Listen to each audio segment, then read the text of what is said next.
Hello, it is Ryan, and I was on a flight the other day playing one of my favorite social spin slot games on ChumbaCasino.com. I looked over at the person sitting next to me, and you know what they were doing? They were also playing Chumba Casino. Coincidence? I think not. Everybody's loving having fun with it. Chumba Casino is home to hundreds of casino-style games that you can play for free anytime, anywhere, even at 30,000 feet. So sign up now at ChumbaCasino.com to claim your free welcome bonus. That's ChumbaCasino.com and live the Chumba life. No purchase necessary. VGW. Void where prohibited by law. See terms and conditions. 18+.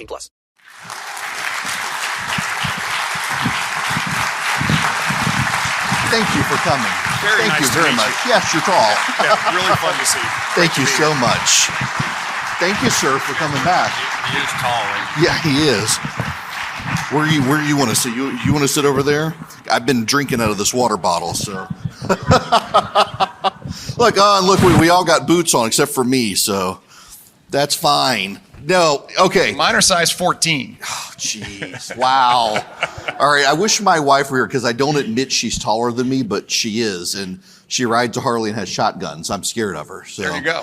Now, look, I want to first say something directly to you because I feel like a huge disservice is being done to you because we're in this wild election season, and whenever anyone hears your name, including the people in the back of the room here, is like, oh my gosh, is this some sort of presidential stuff? And I know it's not. I want to assure them it's not. And I want to tell you, I feel like you're doing such a good job on trying to rally the troops in Virginia, and nobody cares. And so for even Governor Kemp, in your situation, we have this 2024 mindset, and oh my gosh, these two guys have great popularity in their state, and they're doing good for their state. Clearly, there's a hidden agenda here, and the agenda seems to me to be to make your states work and to get people to show up and vote in state legislative elections.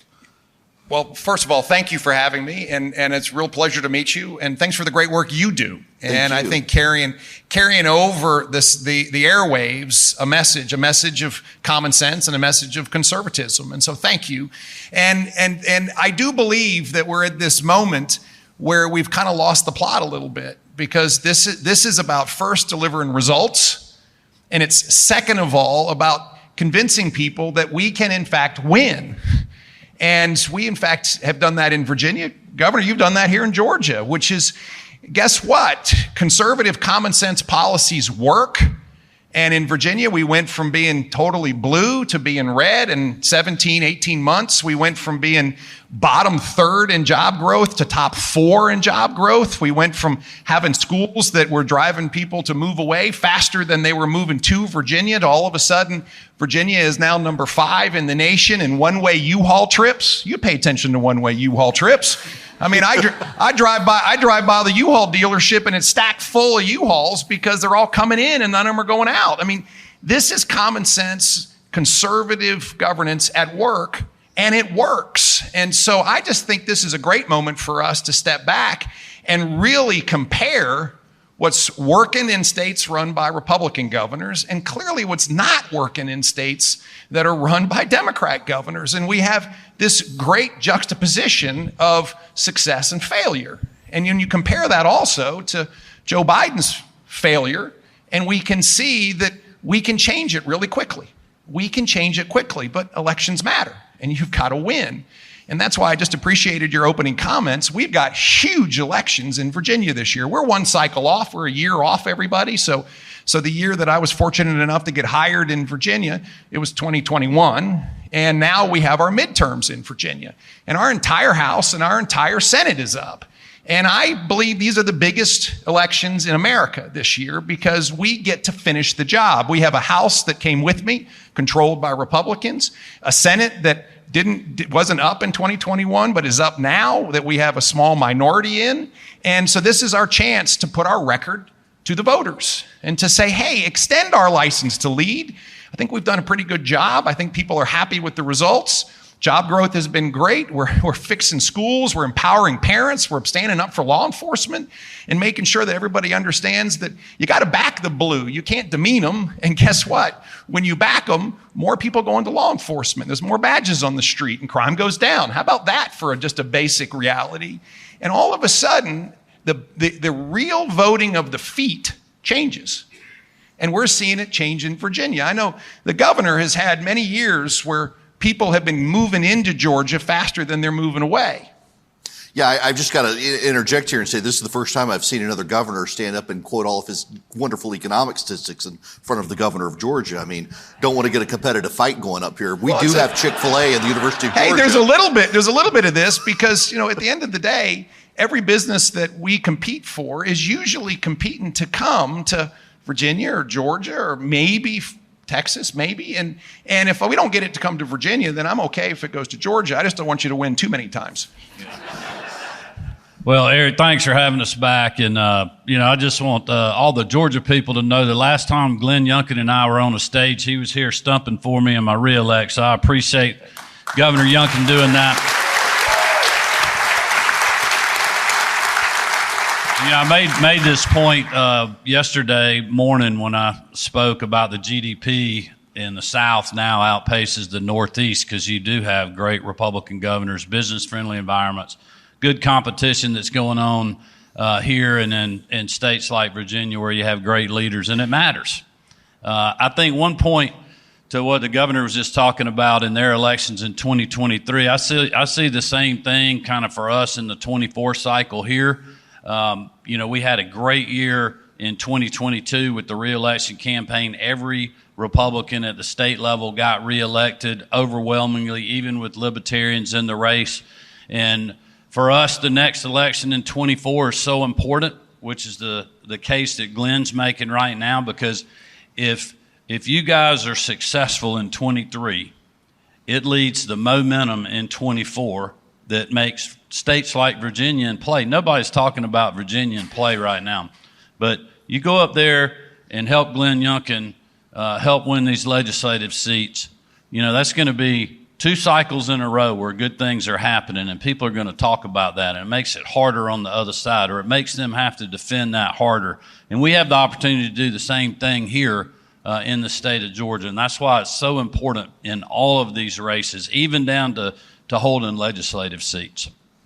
Governor Youngkin, you missed yesterday. Governor Kemp brought his prop with him, which is his pencil, and made the point that if we win next year, we get the eraser to erase all the other stuff. But you in Virginia, if y'all win the state Senate this year, first of all, I'm on a group chat with a lot of political guys in Virginia who note that the Democrats in Virginia have done what some Republicans did earlier, where in primaries they went like to the hard side of the party.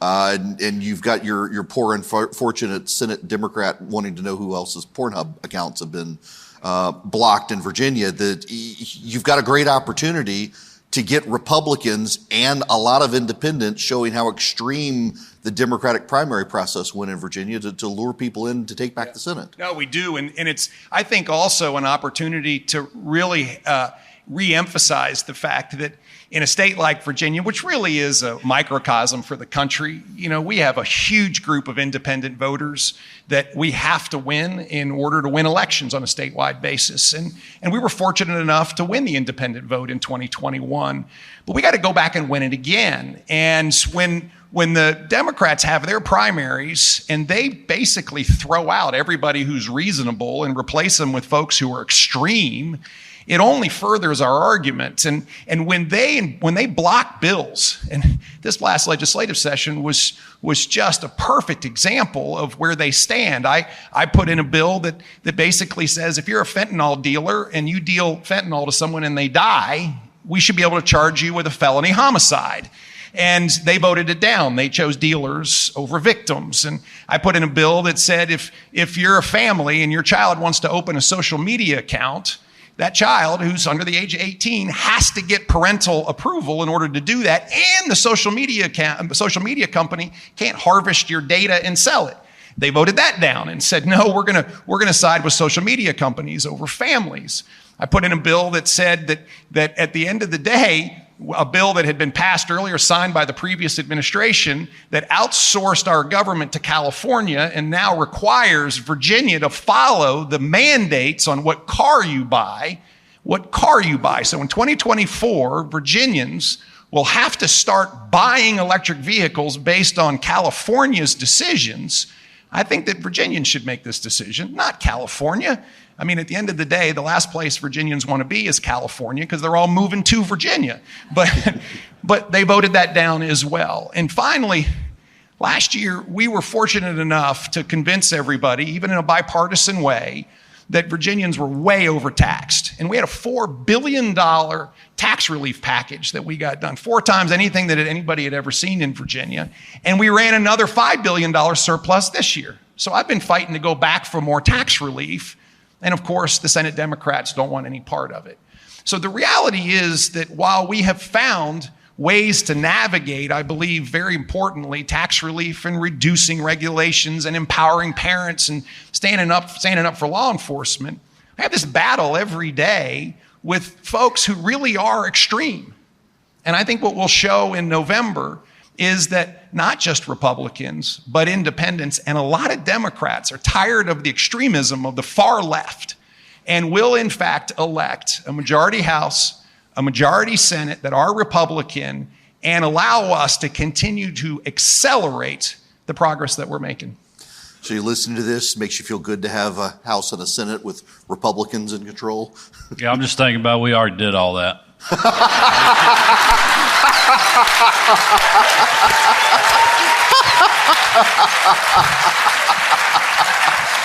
But I'm proud Glenn Youngkin's fixing to do it too. That's a good thing.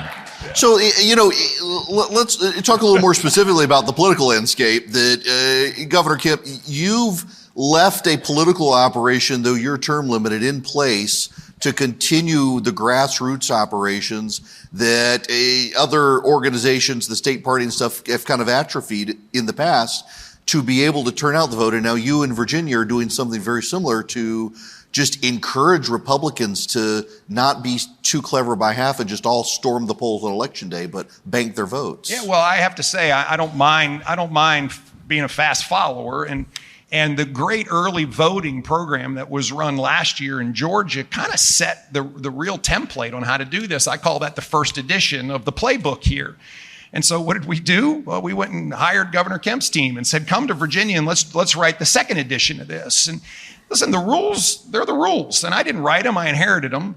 And we've got to go compete. And we've got to get Republicans off the sidelines and not take the risk of missing. And I'm so tired of going into election day down thousands, if not tens of thousands of votes because we're so far behind in early voting. And so we're running a hard press, 45 days of early voting. We're running a statewide campaign. We've had help from lots of folks, and everybody is aligned, everybody, from top to bottom in our party about signing people up to vote early. And we have a huge military contingent in Virginia. Listen, 1 out of 10 adults in Virginia is a veteran. We have 150,000 active duty. We have families in Virginia. I want folks to vote in Virginia and make sure they can. And so this secureyourvotevirginia.com program rolled out hard, and we are signing people up to order absentee ballots if they're at risk of not showing up, or to just make a plan to vote early so that we can bank your vote and get this done. I'm excited about it. People have really taken it up, and I think it'll make the difference. And I think it'll be a key ingredient in not just delivering our House and our Senate this year, but I think this first edition that was written in Georgia and the second edition that is being written in Virginia really can be a template for the nation in 2024. I think another interesting point about that is if we're getting our people off the sidelines, meaning they've already voted, so we're taking their name off of the list of people that we got to go out and make sure that we get to vote on or before Election Day. You know, the more people that have made their mind up, you know how they're going to vote, just get them to go vote. You don't have to call them anymore. Yeah. You don't have to send them another piece of mail. You don't have to badger them and spend money on them. And it allows you to go after the persuadable voters, especially in a place like Virginia, those independents that you need to go get with a specific message for that one individual person. It may be, you know, this person over here, it may be a military issue. This person, it may be school or education issues, public safety, law enforcement issues, tax reform, whatever, that you can go get the persuadable voters. And that's what we were able to do here in Georgia, because we raised a lot of money. We had a lot of people volunteering. We were knocking on doors. We were making phone calls. We were using a lot of data, and Glenn and I have talked about this to figure out who the persuadable voters were, who are the ones that we could get, what is their issue, and then we literally would badger people till they went and voted because we knew we could get them. I'm talking about 3 or 4 times we're knocking on their door, we're calling them. And so that's why it's so important for us to get our folks to go out and vote early. Quite honestly, the other side has been beating us at this game the last several cycles. We used to kill them in early voting and absentee voting here in Georgia, and then we got complacent, and then we had other people saying, don't go do this. Well, the rules are the same for both. You know, the rules are the same for both sides. So we have to take advantage and get our people out there and early, and then allow us to go get the persuadable and the independents. Well, I just promised them that if they'd go vote early, we'll stop mailing them, we'll stop calling them, we'll stop knocking on their door. And it's amazing how many people say, I'll sign up for that. You know, it's great as a radio talk show host to have 2 politicians on stage who are competitive but like each other, because I can just sit back here and let them talk. Let me ask you a question, Eric. You know, Governor Youngkin, I spent a lot of time as a teenager in Virginia. My brother-in-law was in the Navy. He lived in Portsmouth. My nieces are here. They grew up in the area, and we would spend a lot of time, my brother-in-law being a huge NASCAR fan, going back and forth from Portsmouth up to Richmond to the Motor Speedway. And the evolution of Virginia over time from there, and then the D.C. corridor, all these massive corporations coming in. And to a degree, I guess you could argue it has changed. The wealth of Washington spilling out has changed some of the culture of Virginia. But you've still got this beautiful country in Virginia on the Blue Ridge Parkway and farmers, and there does seem to be this massive disconnect between Northern Virginia and a lot of the rest of the state. How do you, just within the Republican Party, try to synthesize Republicans in suburban areas of Washington versus rural Republicans? It's something I know, Governor Kemp, you have to deal with here too. Yeah, well, let me first begin. Your description of Virginia is beautiful, and so you're invited to join the chamber anytime you want to. I hear it's for anytime lovers. you want to join. So, and it really is a remarkably beautiful state with beaches and with mountains. Oh, you have beaches and mountains too, And gnats. We do have gnats. You have, yeah, they're as big as 747s, I understand. But one of the things we have to recognize, of course, is Virginia is very different depending on where you are. Agriculture is our number 1 private industry in Virginia. Forestry is our 3rd. And so we have a giant ag industry that we need to grow and foster. And we also have suburban D.C., which has a whole different feel to it. And when we ran in 2021, people would say, well, how are you going to win? And I would start out really clearly, well, we're going to get more votes than the other guy. That's how we're going to win. And what it required, of course, is for us to really sit down and say, where are we going to win? And people would say, well, how are you going to win Northern Virginia? And I would say, well, we're not. We're just going to lose it less bad. That's what we're going to do. And that's what it took. And we ended up getting about 42% of the vote in Northern Virginia, which is about 10 points more than recent Republicans had gotten. And yet we still had to turn around, and we had to win Greater Richmond, and we had to win Hampton Roads, which we hadn't won in a while, which is crazy just given the huge military population there, which we did. And then we had the largest margin of victory in our traditional red counties than we've ever had. And we still just won with 52% of the vote. So, I mean, this is a battleground, but we have to make sure we're speaking to everybody. And I think this is one of the big mistakes that Republicans make is we spend a lot of time just talking to the folks that are going to vote for us. And instead, we've got to spend time with the folks who may vote for us. And I'm always reminded, I went to meet with a group called the Hindu American Coalition, largest group of Indian business owners in Virginia. And we sat down and we were having lunch with the board of directors, and the chairman of the board at the end looked at me and he said, well, Glenn, we're for you. We agree on just about everything, small business, low taxes, low regulations, religious freedom, educational excellence. We're going to back law enforcement. I'm like, well, great. That's our platform. That's what we're running on. He said, I just want you to know we're for you, but you're the first Republican to come see us in 10 years. This is our issue. And so we've got to go campaign and can't concede a single vote. Because in these states that are traditionally, Virginia was deep blue, folks. I just remind everybody, in 2020, the very first state called for the presidential election for Joe Biden was Virginia at 7:01. 7:01. And I vowed that we were going to go do something about that. But at the end of the day, the way we do something about it is we got to go campaign everywhere. We can't concede votes simply because it's hard.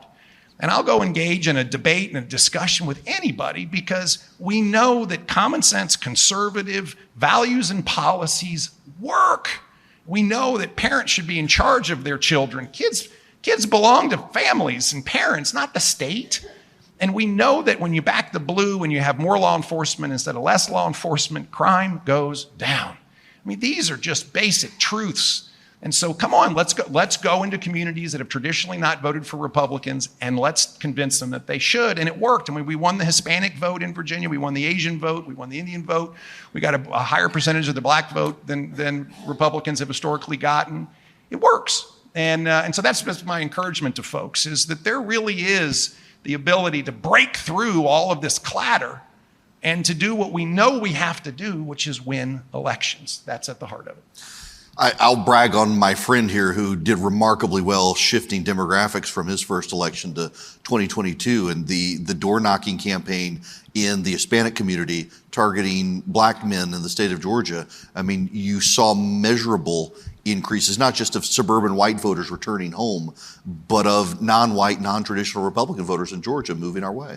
Well, and it's the case really that we can make, I think, all over the country, because the other side has just gotten just so leftist in so many ways. I mean, the party has, the Democrat Party in a lot of ways has left what it once was and has just moved to the extreme left. When you have Democratic politicians that are out there wanting to defund the police, school boards that are playing pandemic politics. I remember Governor Youngkin was on the bus right before our rally, and we were talking about just the pandemic and other things that we had done in the state, and he's like, y'all's kids were back in school a whole year before ours were. A whole year. I mean, can you imagine that?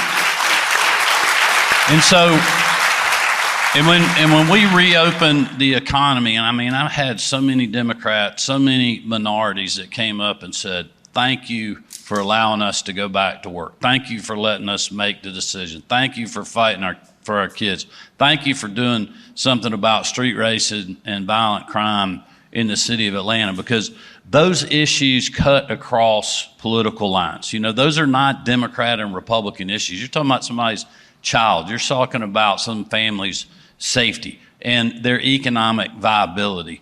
And you can campaign on those issues in any neighborhood. And it's like Glenn says, we don't have to necessarily get the majority of those votes. I mean, we moved, I can't remember the number, but we moved the African-American vote 2 or 3 points. And it creates a huge advantage for us and a big problem for them, because we made Stacey Abrams stay home. She couldn't go to these new groups because she was trying to defend her base. Governor, I've never met a governor from Virginia before, so I get to ask you this question. Do you ever sit in your office and you think, gosh, Thomas Jefferson had this job? I mean, it's got to, and then by the nature of your state and its constitution you've got one term. I guess you can go for broke out of the gate because you're not running immediately for re-election. Literally, let's go get stuff done twice as fast as you ever thought you could. I have a clock behind my desk that was set at 4 years the day I started, and it ticks down by the second. And so I'm reminded every day that time's a ticking, we better get to work. And so there's a real sense of urgency that we bring to everything we do. And on top of that, there's a huge sense of legacy because I live in a house that was built by President Monroe when he was governor. And I walk out front and I look at a state capitol that was designed by Thomas Jefferson, and I take a right and I go work in the Patrick Henry building. I mean, this is what we live in Virginia. These are the foundational values of our nation. We hold these truths to be self-evident, that all men are created equal and that we're endowed with certain unalienable rights, and among them are life, liberty, and the pursuit of happiness. You guys know this. And this is at the heart of the spirit of Virginia that we watched go to sleep under really oppressive leftist policies, and that we had to wake back up. And we didn't just wake it up in Republicans, it woke back up with independents and a lot of Democrats. And this is the legacy that every morning when I wake up and I have my quiet prayer time, I thank the Lord for putting me there. And then I ask him for help. So this is a big deal every day. And And then I walk down the steps and I stare at that Capitol and I sit there and shake my head and say, how did I get here?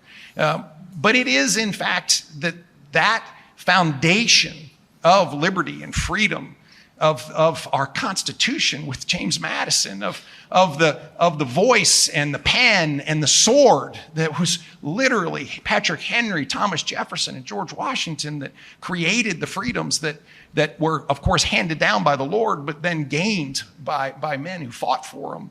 This is what I want to make sure I'm trying to carry and fulfill. And I think this is a moment as a nation where we step back and we just have to remember these fundamental principles that at the end of the day are principles that underpin everything that makes America, America. And we've got to go to work in order to protect them, preserve them, and make sure that they're a part of our kids' futures and not just something they read about in a history book. Thank you.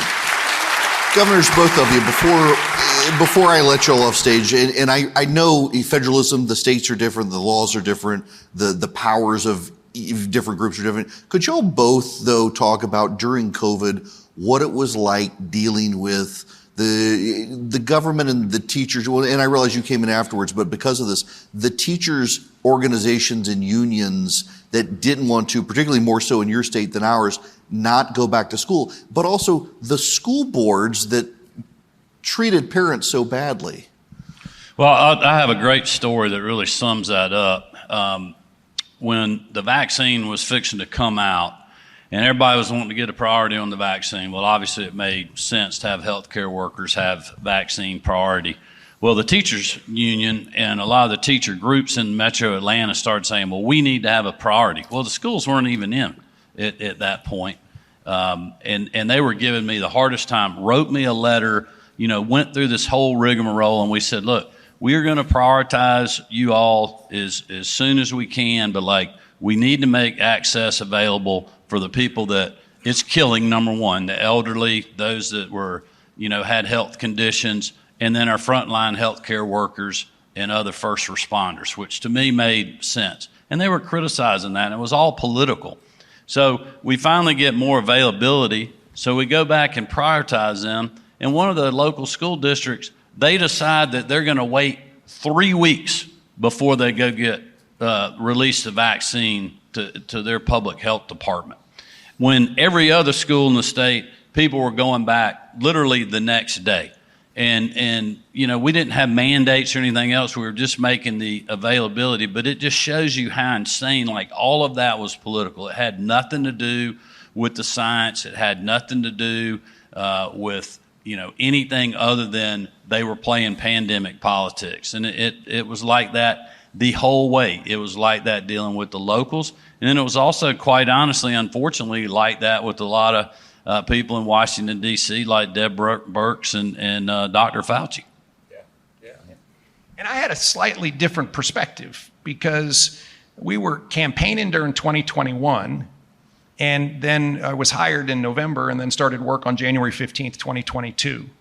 And so during that entire period, just to be clear, Virginia schools were still locked tight a year later than they were in Georgia. Virginia kids were still being told that watching class on a 12-inch computer screen was a quality education. Businesses, for a big chunk of that, were still closed. We have a city, Bristol, Virginia, and right across the state line, which is on State Street, cleverly named, is Bristol, Tennessee. Businesses in Virginia were shut. They were open in Tennessee. A lot of people were going across the way to eat. But we saw a state that was a true example of failed COVID policies, because Virginia all of a sudden was near the bottom in job recovery. When the national report card came out, we saw that Virginia had the largest learning loss in the nation in fourth grade reading and math, the largest in the nation. I mean, we all saw this didn't work. There were mandates that you had to go get the vaccine. Every kid was mandated to wear a mask in school. And so we rolled in on January the 15th, and the first thing we did was issue executive orders that say no more mandates for state workers. You want to get the vaccine, get it. If you don't. It's your call, not something that the government's going to decide for you. Second of all, parents, you decide if your child wears a mask or not. That's not something that the state is going to mandate. You decide. And then finally, we opened up business. And we said, folks, the health department is taking a step back. We're open for business. And the state just lifted immediately.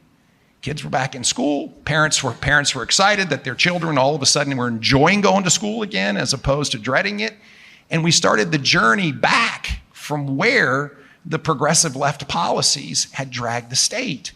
I don't think there's any better example of bad leftist policies that weren't working, and all of a sudden common sense conservative policies that do work. And now we see ourselves 18 months later, and we're, as I said earlier, we've had literally record labor participation. We now all of a sudden have 10-year highs in labor participation and the size of our labor force. Our schools all of a sudden are turning around. Now, the entire time, getting back to your comment, the Teachers Association, the Teachers Union were fighting us every single step of the way, and they still do. Listen, we still fight this every day because of the power that the Teachers Associations have, because they tax the teachers because they don't get career advancement without being part of them, and then they turn around and use that money in order to progress the progressive left agenda. And in fact, they talk less about kids and more about politics. And this is the reality. And I think this is one of our big challenges. I always appreciated the fact when the heads of the teachers unions would show up in Virginia to campaign against us, because that was an invitation to get more votes for us. But we've got to continue to recognize that the role of the teachers unions in America is not to progress their children and families. It is literally to be a political organization. And we just need to all recognize that. I know it's no secret. But that's what they do, and we battle it every day, and I think we've made huge progress. Governor, last question for you. How is it to get up every morning with the burden of knowing you don't have the two-time college football national champions in your state? So I'll just give you a little snippet into this about how proud your governor is. He was just doing me a favor and helping us with a video about early voting. And at the end of it, he needed to wrap up by saying, and go vote. And I thought he was going to say, go dogs. And that was the problem. Luckily, we held him back. But listen, if somebody's got to have two-time national champions and it's not a school in Virginia, it might as well be somebody in Georgia. Listen, it's phenomenal to meet you. Thank you for making this trip down for this. I appreciate it tremendously. Thank you for coming back, Governor. It's great to be on stage with both of you. Governors Glenn Youngkin and Brian Kemp. Thank you. Thank you so much. It's great to meet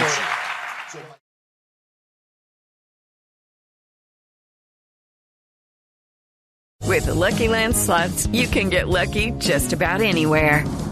This is your captain speaking. We've got clear runway and the weather's fine, but we're just going to circle up here a while and get lucky. No, nothing like that. It's just these cash prizes add up quick. So I suggest you sit back, keep your tray table upright, and start getting lucky. Play for free at LuckyLandSlots.com. Are you feeling lucky? No purchase necessary. Void where prohibited by law. 18+ terms and conditions apply. See website for details.